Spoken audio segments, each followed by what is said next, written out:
de la legislación, y cuando te dice quantum satis, significa una cantidad adecuada. Vos acordate esto.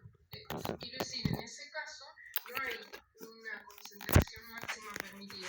Pero vos acordate que los aditivos, y eso es algo que el código deja muy claro, tienen que ser utilizados siempre que la fabricación o el proceso lo necesite sí o sí. Es decir, no es necesario que agregues aditivos por agregar, no hace falta. Es decir, a ver, volvamos a esto.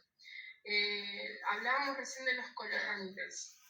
Y los colorantes, ¿para qué voy a hacer uso y abuso de un colorante si la calidad nutricional o el alimento está bien? De hecho, fíjense que, y esto creo recordar de habérselos dicho, en los grandes mercados, Estados Unidos, Europa, el consumidor ya está pidiendo que las etiquetas sean limpias, es decir, que se utilicen la menor cantidad de aditivos posibles. Nosotros todavía, como consumidores, no tenemos ese nivel de exigencia, a tal punto que si vos ves las etiquetas de nuestros alimentos, te van a llevar una gran sorpresa porque tienen gran cantidad de aditivos utilizados. Bien, llegamos al artículo 159, donde habla específicamente de los tratamientos que se utilizan, permitidos, que se utilizan en la industria. Y a esto te hago un paréntesis, una salvedad. Acordate que había un artículo que vimos, creo en la primera clase, donde decía, el código en ese aspecto es permisivo en cuanto a que si en la industria se conoce un nuevo tratamiento, lo que hace ANMAT dice, bueno, verificar y demostrame que ese nuevo tratamiento que vos vas a realizar no va a hacer que ese alimento sea que no sea apto para consumo, demostrarme que ese alimento va a ser inocuo. Podés utilizarlo, pero demostrármelo. Los que sí detalla son los métodos de conservación, frío, calor, desecación, deshidratación, liofilización, salazón, ahumado, encurtido, escabechado y radiaciones ionizantes. Voy a tratar de ser lo más simple posible. ¿A qué hora termina la clase? ¿9? ¿10? 10, ok, voy a ir lo más rápido que puedo. Bien, 10 y cuarto. Chicas, ¿ustedes saben? Sí, 10 y cuarto. 10 y cuarto. Ah, listo, tengo tiempo. Bien, bueno. Bien, arrancamos con conservación en frío. Bien, Código Alimentario define en el artículo 60 y dice, conservación por frío comprende dos tipos, refrigeración o congelación. A esto no hace falta que vos seas muy dotado, vos sabés que la refrigeración es un sistema que se hace a una temperatura que no alcance el punto de congelación de ese alimento, y la congelación que precisamente supere ese punto de congelamiento. Bien, tenés que saber que tanto la conservación por frío en refrigeración o congelación no mata bacterias.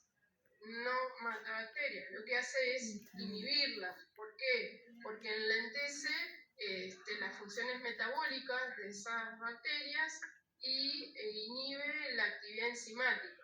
Entonces, yo cuando guardo un alimento en la heladera o en el freezer, lo que estoy haciendo es prolongar su vida útil, pero las bacterias que inicialmente estaban en ese alimento van a seguir estando en estado latente, pero van a seguir estando.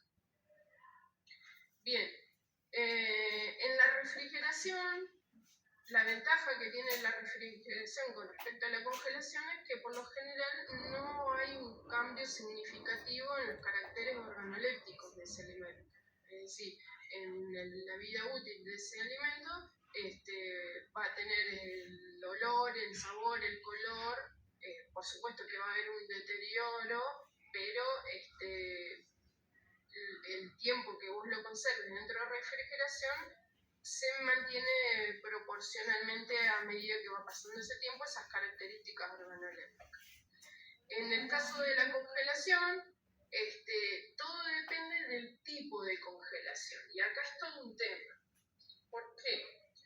Porque nosotros vamos a hablar a nivel doméstico, el freezer que tenemos en nuestras casas o el que puede llegar a tener una roticería o un establecimiento pequeño. Esa congelación se da en forma lenta, porque los freezer domiciliarios, los que vos y yo tenemos en nuestras casas, no tienen un sistema en el cual esa congelación sea lo suficientemente rápida como para formar cristales pequeños. Mirá, acá hay un esquema bien fácil para que se comprenda. El freezer de tu casa, como en mi casa, forma cristales grandes. Y esos cristales grandes, a su vez, tienen puntas, son como agujas. Lo cual, cuando vos descongelás un alimento, ese cristal grande, puntudo, hace que las células del alimento se empiecen a alisar, se pierde el contenido celular y por eso es el deterioro que vos tenés en un alimento que ha sido congelado. Viste que no es lo mismo consumir una carne, que hacer un asado con una carne que está refrigerada y esa carne tiene un sabor diferente a que si esta carne vos la sacaste del freezer. Viste que, y cuanto más tiempo está dentro del freezer, más detenimiento tiene ese alimento. ¿Okay? Los sabores, los olores, los colores no son exactamente los mismos. Y tiene que ver con esta alisación de células. En cambio, en la industria se hacen congelamientos rápidos y eso hace que los cristales sean muy chiquititos, muy pequeños y por lo general son esféricos. Con lo cual, cuando hay un descongelamiento, esos cristales no rompen las células. Y ahí tenés la gran diferencia. En la industria, por lo general, esto continuamente va evolucionando, pero digo, los sistemas de congelamiento son por lo general 3. Uno, a través del aire, acá las flechitas, lo alcanzás a ver, esto es una línea de producción de frutillas. El aire se genera y es como un envolvente que hace que esas frutillas se congelen rápidamente a través de ese túnel. Es rápido, esto es rapidísimo, y cuanto más pequeño es el alimento, más rápido aún. Por contacto, estas placas son las que se congelan y esas placas hacen que al estar en contacto con el alimento se congele. Esto se llama por intercambio de calor a través de placas. Y por último, por fluidos criogénicos. Por lo general esto es nitrógeno o dióxido de carbono que se vierte sobre el alimento y acá hay un intercambio de calor. Y eso hace que la congelación, tanto en los 3 métodos, es rápida. Y vuelvo a insistir, los cristales formados son bien pequeños. A propósito de esto, no lo menciono el código, pero sí les digo, y esto pensado en las auditorías, que es lo que hablamos la vez pasada, fíjense que por lo general los congelados, la góndola de congelados, si alguna vez te pasó, de ir y encontrar que sobre el envase de un congelado hay formación de cristales de agua. Y eso por lo general indica que ha habido una fluctuación en la temperatura porque hay una cristalización posterior, ¿okay? Y eso es un aviso de que hay alguna falla en la conservación del alimento. Eso entre paréntesis se lo digo.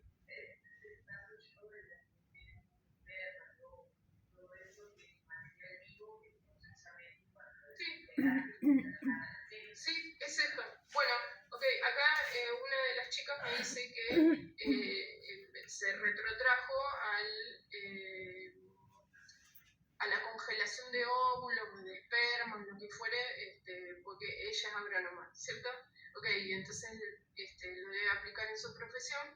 Está claro, imagínense que un esperma, un óvulo, no se puede lisar al momento de congelar y lo que necesita es que esté intacta esa célula. Con lo cual, lógicamente que la congelación se hace de manera rápida, muy rápida, para que tengan la menor pérdida que se lise lo menos posible. Sí, eso. Bien, pasamos a la conservación por calor. Y en la conservación por calor habla específicamente de dos métodos, la pasteurización y la esterilización, que seguramente ustedes ya la han visto en otras materias, estoy segura de eso. La diferencia básica es que piensen la diferencia. Miren, a ver, se los voy a dar con un ejemplo para que les quede más claro y después vamos al articulado. Vos tenés un sachet de leche y tenés una leche de cajita. ¿Cuál es la diferencia entre ambas? La leche de sachet está pasteurizada. Fíjate que la leche de sachet es un alimento perecedero, es decir, vos vas al supermercado, lo sacás de la heladera y lo pones rápido en la heladera de tu casa, porque es perecedero, es de alto riesgo. No podés cortar cadena de frío. Ok, en ese caso, el sachet tiene un proceso que se llama pasteurización. La pasteurización lo que hace es matar los patógenos, es decir, la carga microbiana que me puede llegar a enfermar, el patógeno, únicamente. En el caso de la esterilización, la leche de cajita, fíjate que tiene una vida útil mucho mayor a la del sachet de leche. De hecho, no vas a encontrar una cajita en la heladera en el supermercado, la vas a encontrar a temperatura ambiente.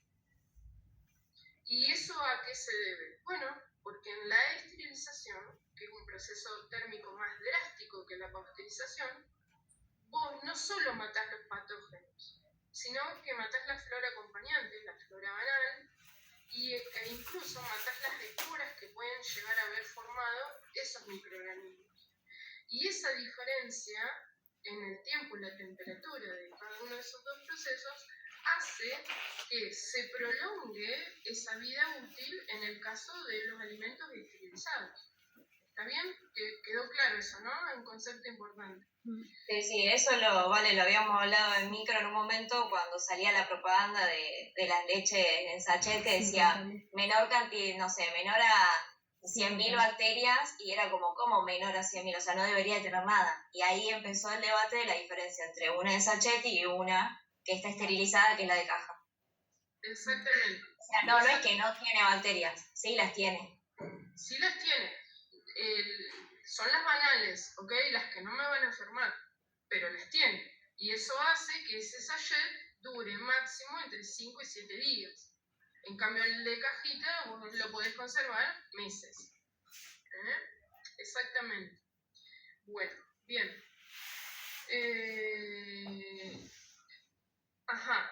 Lo que no les dije, y nadie me preguntó, son los tiempos y las temperaturas para realizar la esterilización y la pasteurización. Y un poco no se los dije adrede. Y acá preguntaron, vale. Ok. ¿Por qué no se los dije y por qué no se los voy a decir?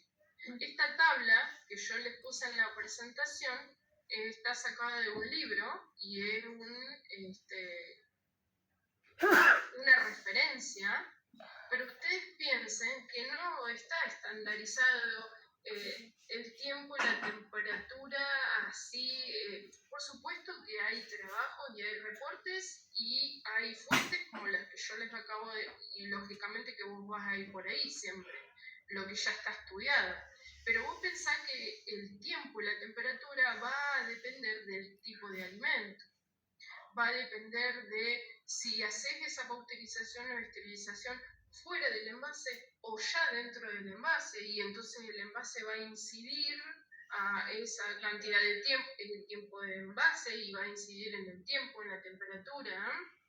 Vale, acá cuando lo preguntaron, lo que dijimos fue como que de la industria, digamos, van a hacer su proceso de análisis y van a ver, dependiendo del producto que estén haciendo, y obviamente se van a basar en libros, pero lo van a registrar ellos. Van a hacer toda una investigación. Exacto. Exactamente. Eso es así. Yo tengo que hacer un ensayo de vida útil y ver. Miren, les voy a contar un ejemplo. En Pico, yo creo haberles contado en algún momento, si no se los cuento ahora, hay una mini plantita de conservas vegetales. Sí, se los conté. Bueno, cuando recién se dispone a hacer la intervención con esta sala de conservas, el tema era, perfecto, ¿qué temperatura se va a realizar la esterilización de los frascos? Porque no se usan latas, son frascos. Y claro,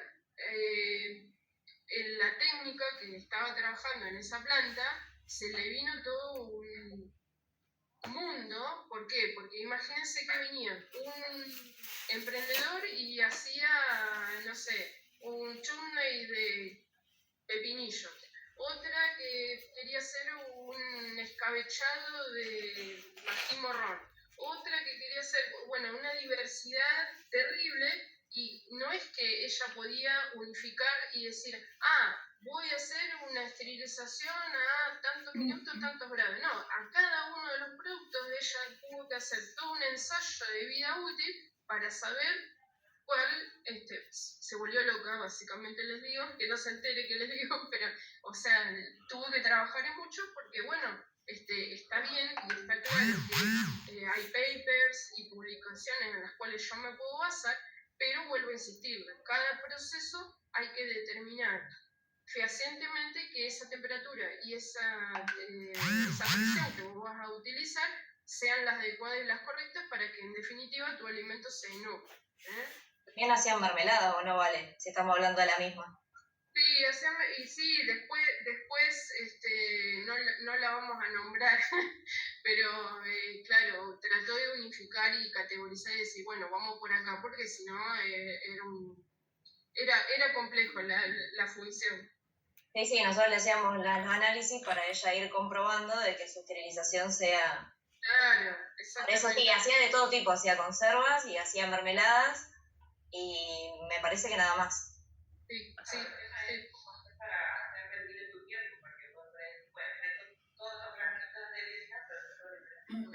Claro, lo que dice una de las chicas acá es que exactamente, es complejo. Tiempo, cuando tenés mucha variedad de cosas, muy. Estandarizar, en este caso, es muy difícil. O sea, tiene que ser pensado a cada producto. Y otra de las cosas que les digo es, en la industria, no solo es estandarizar el proceso, sino que me tengo que asegurar que el llenado de mis envases sea homogéneo, que siempre tengan la misma cantidad, porque no es lo mismo que yo tenga un envase, no sé, un doy pack de 500 y le ponga 420 que le ponga 470. No es lo mismo, ¿te das cuenta? No, eso es artesanal, sí, es industrial, sí. Bien. ¿Y el artesanal en el tema de los tacos es que está muy bien? Sí. Acá las chicas me están haciendo una acotación con respecto a lo artesanal. Y está claro que si yo hago una mermelada artesanal, yo no voy a tener siquiera un aparato para realizar el proceso térmico que sería el adecuado o el que se utiliza en la industria. Eso está claro. Pero fíjense que ahí tenemos una gran ventaja, en este caso de la mermelada. Tenemos un gel que está formado por una concentración grande de azúcares. Acordate que la concentración de azúcares inhibe bacterias. Tiene un pH ácido, porque le agrego, le ajusto el pH. Ya tenemos 2. Y encima cocino. Entonces ya tenemos una reducción de carga de microbiana, con lo cual una mermelada en este caso no sería un alimento de alto riesgo. El riesgo lo tendríamos, por ejemplo, con una, qué sé yo, que si se me ocurre hacer a mí morrones en aceite. Nunca lo hagan. Por Dios les pido. Fíjense. Sí. No tenemos vale. Sí. Incluso el código para las mermeladas industriales, si ustedes las buscan, solo te pide hongos y levaduras. Sí.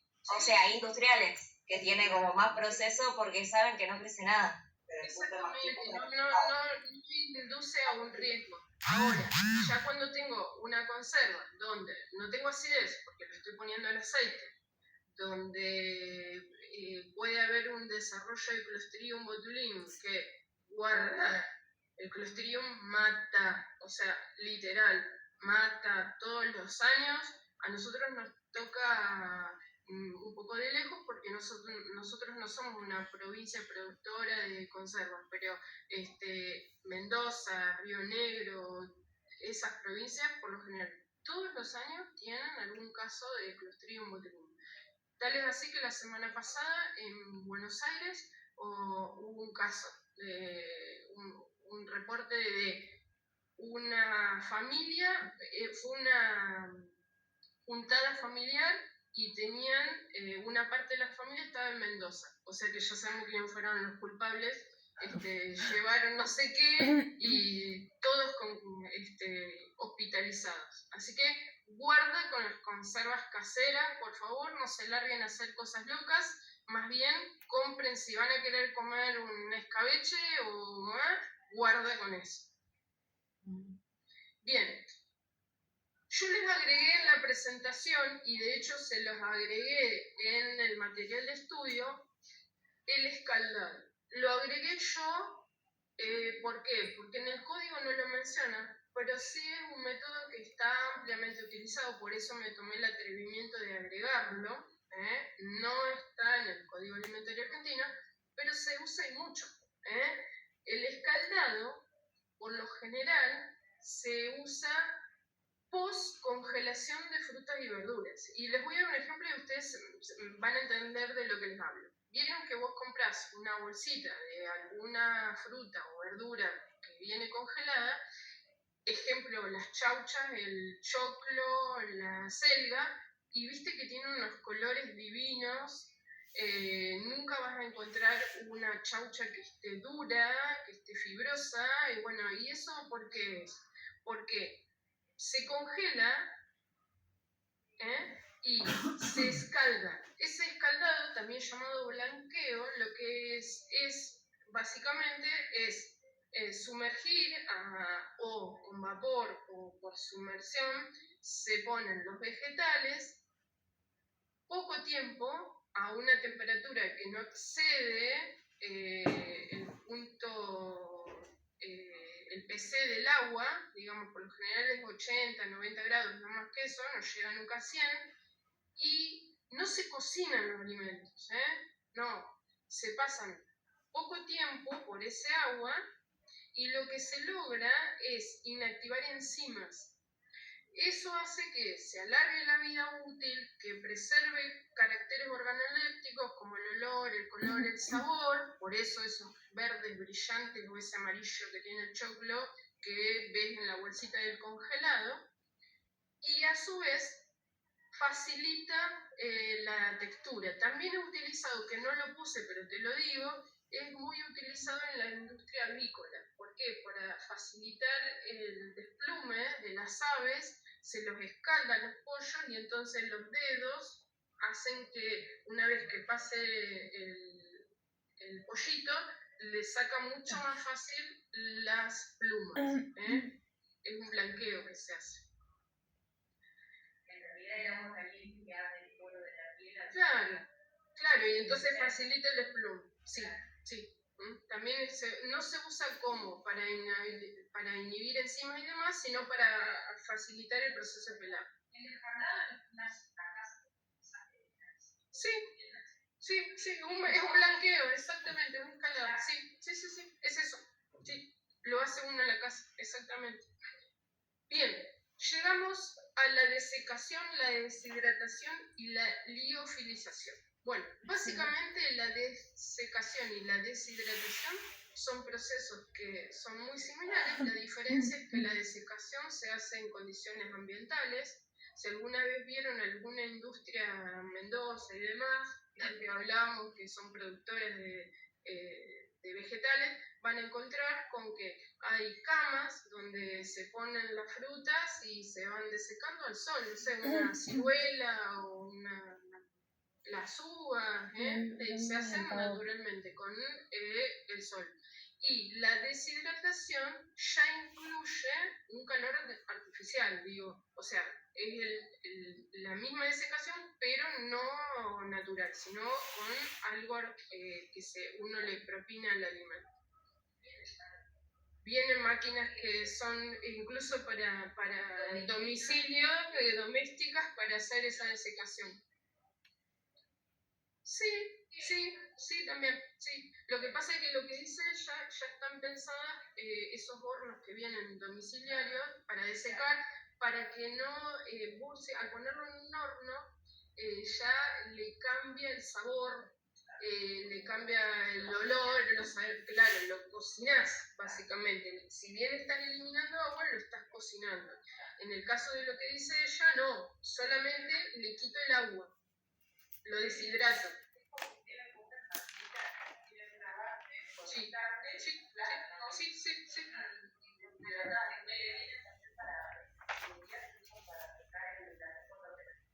Mi pastelera acá me está contando que se usa mucho en pastelería porque desecan, ¿qué son? Dice que hace galletitas y que para que se seque el glaseado rápido las ponen en esos desecadores. Mira, yo tengo el equipo acá completo. Tengo el agrónomo en la pastelera. Sí.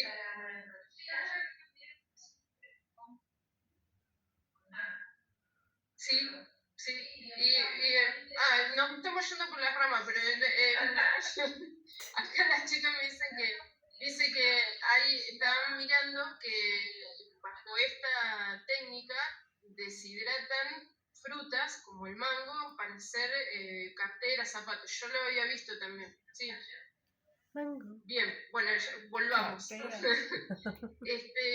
el caso de la liofilización, yo les debo decir que este método para el mercado argentino no es tan barato. Requiere una inversión inicial muy amplia, y básicamente la liofilización, ¿qué es? Vos congelás un alimento, pensá que ese agua que tiene el alimento está en estado sólido y vas a hacer que pase al estado gaseoso sin pasar por el intermedio que es el líquido. Ese proceso que te estoy llevando a la primaria, cuando la seño te hacía estudiar los cambios de estado, se llama sublimación. Es decir, el agua pasa de sólido a gas y lo que logra ese proceso es que prácticamente todo ese agua de ese alimento la puedes retirar. La única que no vas a poder retirar es un porcentaje muy elevado, la única que no vas a poder retirar es el agua ligada, pero esa gran proporción de agua que le estás restando hace que esos alimentos liofilizados tengan una vida útil inmensa. Tal es así que la liofilización se usa mucho en los lugares nórdicos, ¿viste? En los polos. Vos imaginate Alaska, Canadá, esos lugares donde es hielo, y que imagínate que tienen poquitos meses como que cuando es el verano de ellos, donde pueden transitar los camiones y proveerse de insumos. Imagínate que en esos lugares, no sé, una Antártida que te suena más familiar, lo que hacen es utilizar mucho los productos liofilizados, porque imagínate que al quitarles el agua incluso reducen volúmenes, y entonces vos en un sobrecito pequeño vos podés tener un guiso liofilizado. Entonces lo reconstituís con agua y te haces volúmenes de comida que de otra manera no llegarían a eso o no lo podrías preservar tanto tiempo. Vuelvo a decirte, la liofilización en nuestras góndolas no vas a encontrar demasiado, es un proceso caro. Se usa también mucho en todo el mercado de frutas de exportación. Qué sé yo, el mango, guaraná, las frutas tropicales, se liofilizan ¿para qué? Para que, como son por ahí altamente perecederas, para preservarlas más tiempo. Y es rápido, sí, es rápido. Sí, bien. Llegamos a la salazón. La salazón, bueno, fíjate, la misma palabra te lo dice, es la utilización de cloruro de sodio, de sal en los alimentos. Fíjense qué curioso, ¿no? Nosotros en el taller del carnet sanitario, por lo general les preguntamos a la gente qué es lo que hace la sal en un alimento. Y el común denominador, no, la gran mayoría, no voy a generalizar, siempre nos dice lo cocina. Ok, claro, no, eso es un mito o no, una mala información que por ahí la gente tiene, como que la sal lo cocina.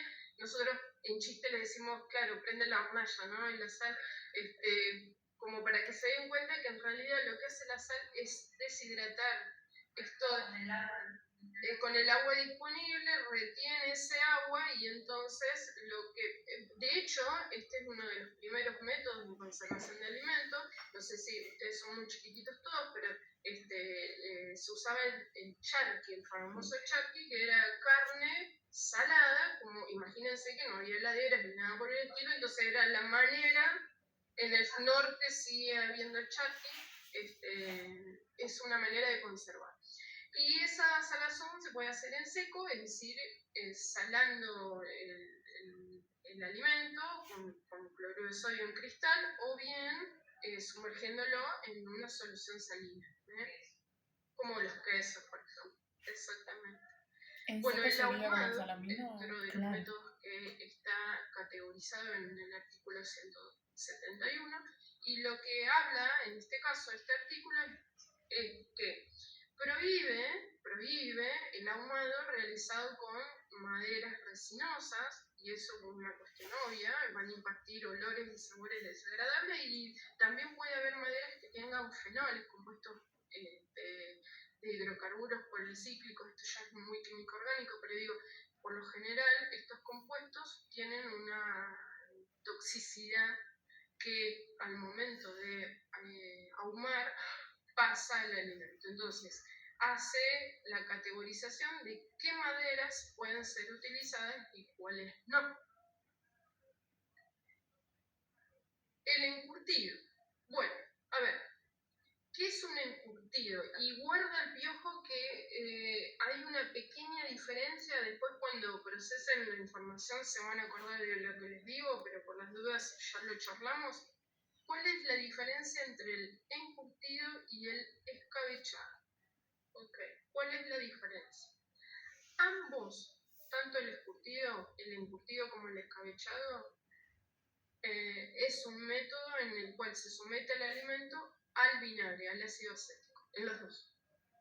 La diferencia es que en el encurtido vos previamente lo vas a poner en salmuera o puedes llegar a ser un alimento que tenga una fermentación láctica, como los pepinillos, que son los que por lo general se consumen en forma de encurtido.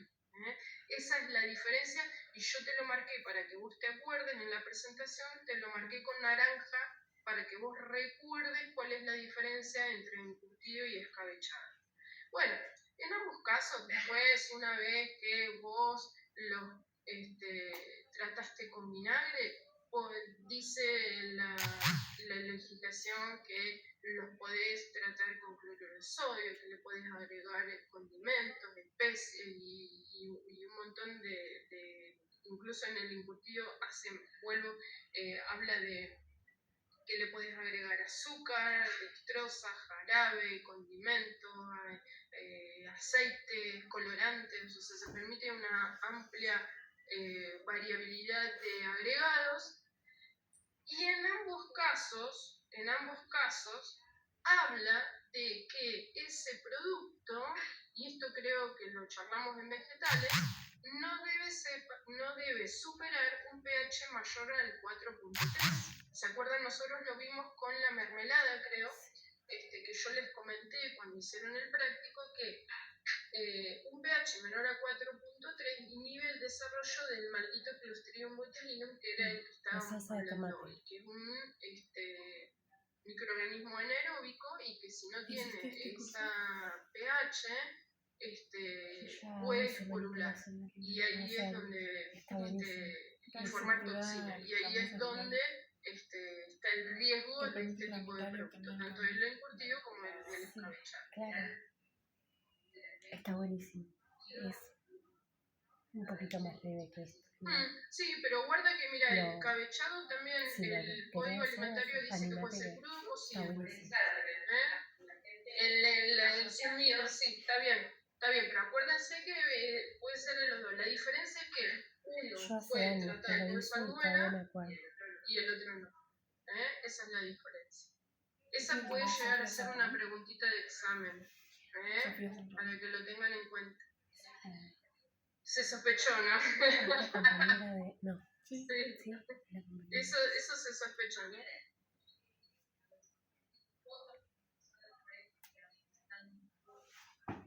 Puede ser. Sí. Acá me preguntan si en el examen, paréntesis, ¿no?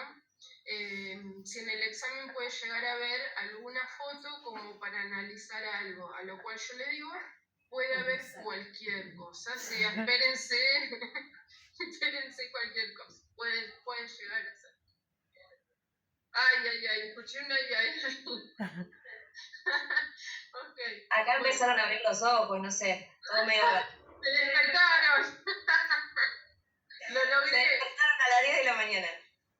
Lo logré, vamos. Yo tengo ya, listo, me toca a las 8 de la mañana y ya sé cómo despertarlo. 2 por 3 y me dicen, examen. Esto es pregunta de parcial y se despiertan todos. Sí. No, ya sé qué voy a hacer. Voy a poner un slide, voy a poner examen. Así. Ok, bueno, dale que ya llegamos, mira, voy a andar muy bien hoy con los tiempos. Llegamos a las radiaciones ionizantes. Okay. Bueno, este es un método que realmente asusta. Asuste mucho porque cuando vos hablas de radiaciones y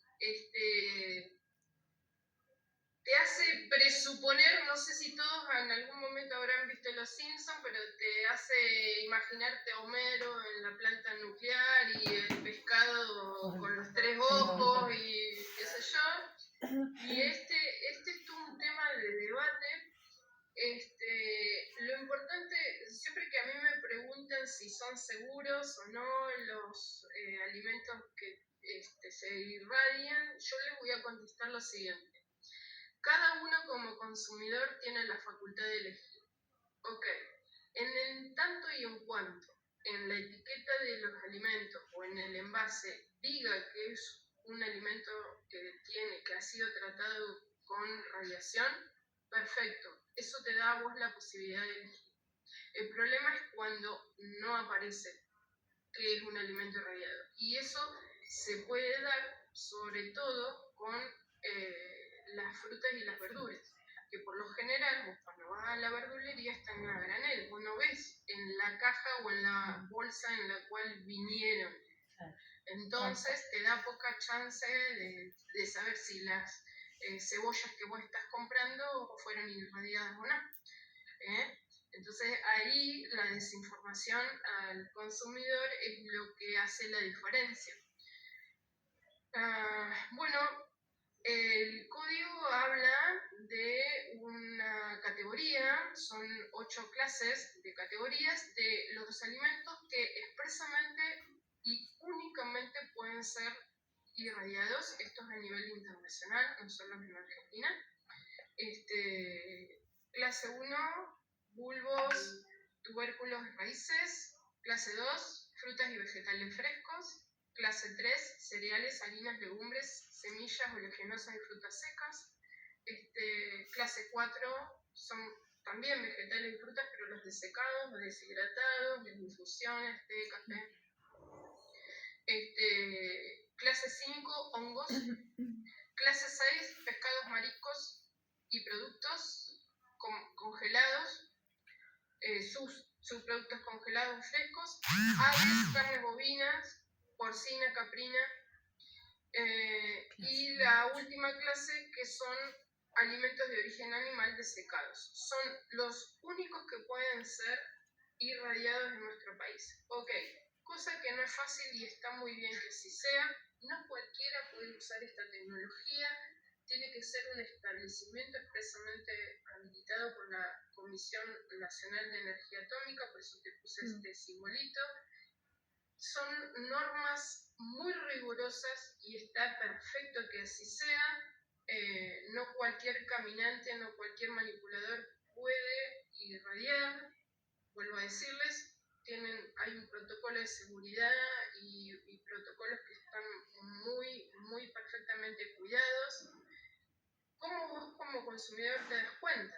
Bueno, hay un simbolito, este símbolo es a nivel internacional, esta es una herradura, se llama así, este símbolo, y cuando vos encuentres ese símbolo significa que ese alimento ha sido irradiado.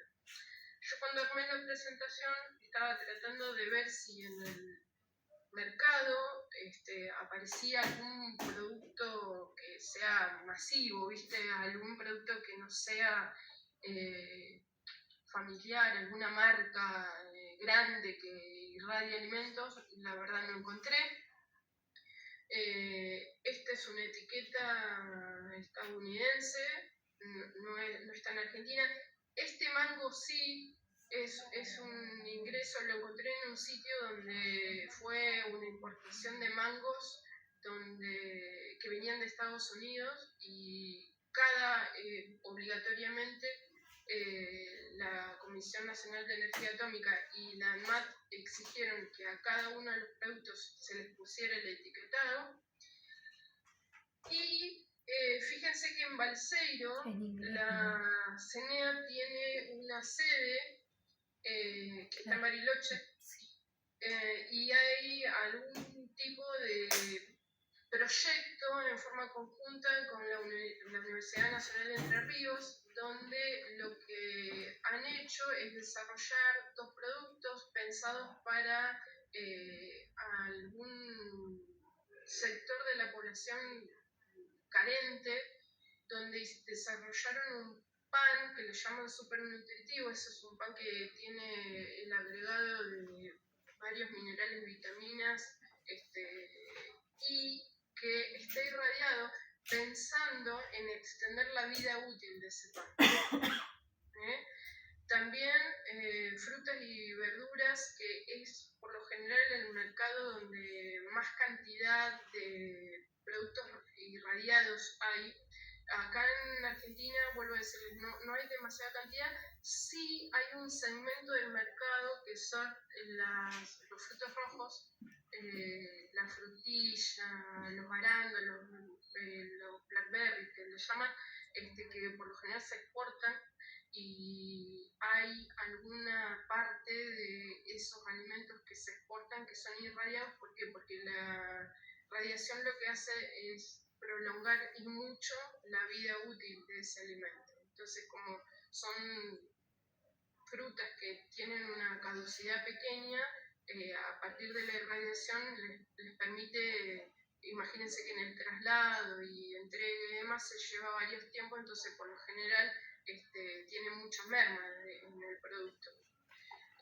Pero bueno, en las góndolas particularmente yo no he visto, por lo menos en Pico, no he visto productos irradiados.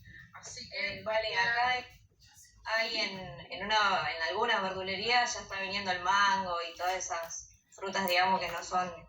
Sí, en bolsitas, pero no les he visto la marca que sí, que no es de acá, que es brasilera, pues la marca que viene en arveja y... Acá dicen de que hay una marca que es brasilera, que viene en arvejas, y tiene el loguito. ¿Tiene el loguito? Quiero una foto de eso. Bueno, dice que cuando vaya a la verdulería te saca. Sí, quiero una foto de eso, consíganme. Sí, y ahora les dejo como tarea que empiecen a mirar, porque miren, antes de empezar la clase estábamos hablando con las chicas de acá de Varón, y ya terminé la clase, así que ya charlamos de esto y los dejo ir al recreo.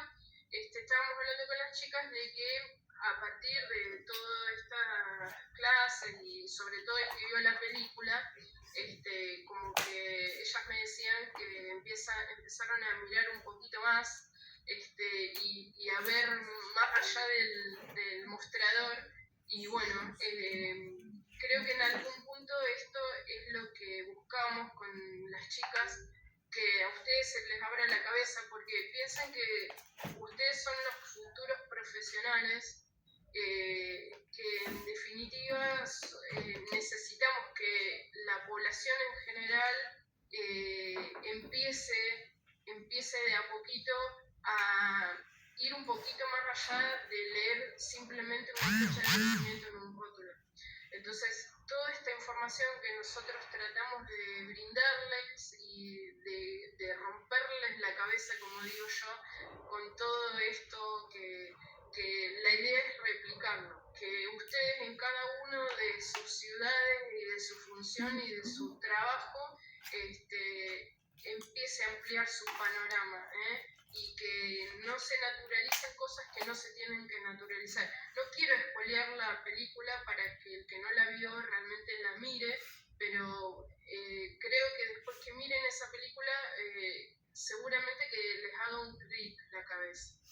Y eso es lo que por ahí nosotros buscamos que les pase con esta materia.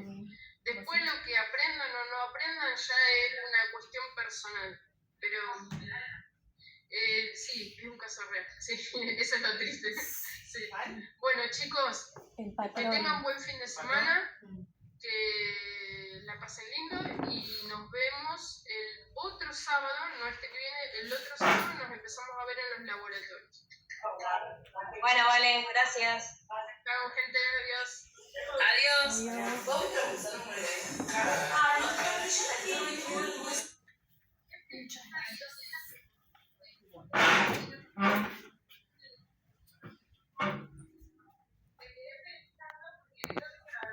Me encantan las